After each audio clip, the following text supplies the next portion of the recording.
तर नमस्कार दूध उत्पादक आणि पशुपालक मित्रांनो.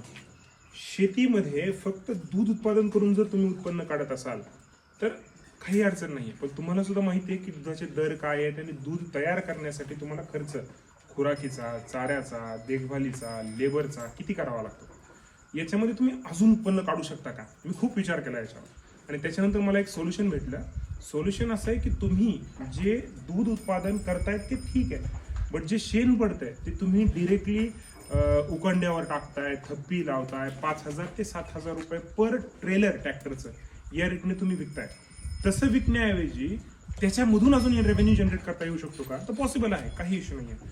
कसं पॉसिबल आहे तर तुम्ही त्याच्यापासून बायोगॅसचे प्लांट्स लावा.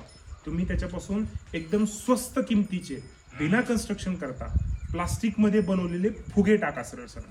तर तुम्ही कितीही मोठा फुगा टाकला तरी सुद्धा तुम्हाला 30, 40, 50 हजारापेक्षा जास्त खर्च